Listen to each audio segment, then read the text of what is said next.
আসসালামু আলাইকুম ওয়া রহমাতুল্লাহি ওয়া বারাকাতুহু। প্রিয় দর্শক, আশা করি আল্লাহর অশেষ রহমতে আপনারা সবাই ভালো আছেন।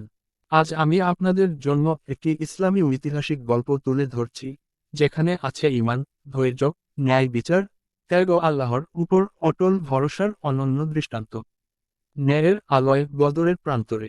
ইসলামের ইতিহাসে এমন কিছু দিন আছে, যেগুলো শুধু সময়ের পাতায় লেখা নয়, বরং কিয়ামত পর্যন্ত মানবজাতির জন্য শিক্ষা হয়ে থাকবে। তেমনই এক মহান দিন হলো বদরের যুদ্ধের দিন।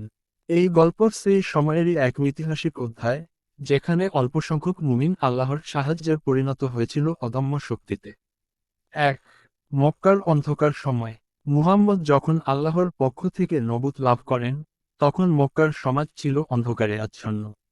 মূর্তি পূজা, জুলুম, সুদ, জুয়া, নারী নির্যাতন, সবকিছুতেই সমাজ ডুবেছিল। সত্য বলার সাহস কারো ছিল না। এমন সমাজের রাসূল ঘোষণা করলেন, লা ইলাহা ইল্লাল্লাহ। এই এক বাক্য কাঁপিয়ে দিল কুরাইশদের ক্ষমতার ভিত। তারা বুঝে গেল, এই আহ্বান শুধু ধর্মীয় নয়, বরং অন্যায় শাসনের বিরুদ্ধে এক বিপ্লব। দুই, মুসলমানদের অপর নির্যাতন। যারা ঈমান আনল, তাদের ওপর শুরু হলো নির্মম অত্যাচার। হযরত বিলাল কে রৌদ্রদগ্ধ বালিতে শুয়ে বুকের অপর পাথর চাপিয়ে বলা হতো, মুহাম্মদকে অস্বীকার কর।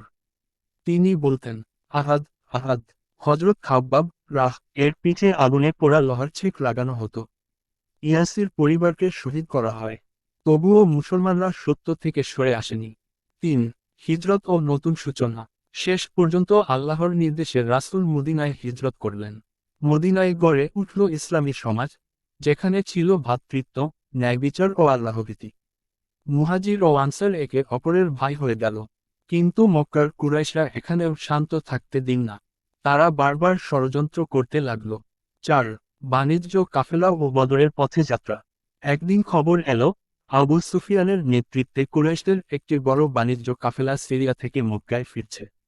মুসলমানরা শুধু নিজেদের অধিকার ফেরত পেতে সেই কাফেলার পথ রোধ করতে বের হলেন। মুসলমানদের সংখ্যা ছিল মাত্র 313 জন। অস্ত্র ছিল সীমিত।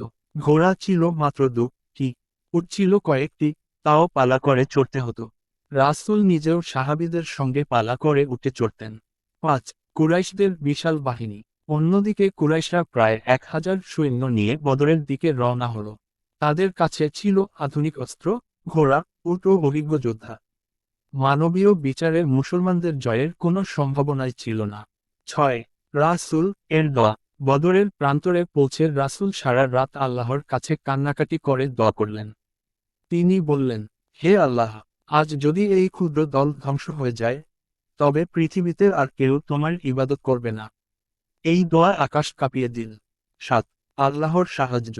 আল্লাহ কুরআনে ঘোষণা করলেন, আমি তোমাদের সাহায্যে হাজার হাজার ফেরেশতা পাঠালাম।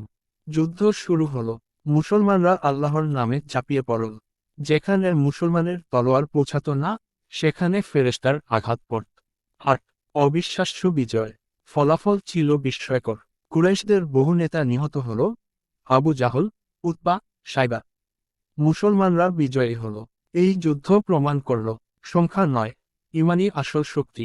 9, বন্দীদের সঙ্গে মানবিক আচরণ। বদরের যুদ্ধ শেষে বন্দীদের সঙ্গে রাসূল যে আচরণ করলেন, তা ইতিহাসে বিরল। অনেকে মুক্তি পেল কুরআন শিক্ষা দেওয়ার বিনিময়ে। কেউ কেউ মুক্তি পেল বিনামূল্যে। এটি দেখিয়ে দিল, ইসলাম প্রতিশোধ নয়, বরং ন্যায় ও দয়ার ধর্ম। 10, বদরের শিক্ষা। বদরের যুদ্ধ আমাদের শেখায়, আল্লাহর উপর ভরসা করলে অসম্ভব সম্ভব হয়। ধৈর্য ও ত্যাগের ফল কখনো বৃথা যায় না। সত্যের পথ কঠিন হলেও শেষ বিজয় সত্যেরই। ক্ষমা ও মানবিকতাই ইসলামের সৌন্দর্য। উপসংহার। প্রিয় পাঠক, বদরের ইতিহাস শুধু একটি যুদ্ধের গল্প নয়, এটি আমাদের জীবনের জন্য এক চিরন্তন শিক্ষা। আজ আমরা হয়তো তলোয়ার হাতে যুদ্ধ করছি না, কিন্তু অন্যায়, পাপ ও হতাশার বিরুদ্ধে প্রতিদিনই যুদ্ধ করছি। আসুন, বদরের সাহাবীদের মতো আমরা আল্লাহর উপর ভরসা করি, সত্যের পথে অবিচল থাকি এবং ন্যায়ের পক্ষে দাঁড়াই। আল্লাহ আমাদের সবাইকে বদরের শিক্ষায় জীবন গড়ার তৌফিক দান করুন। আমিন।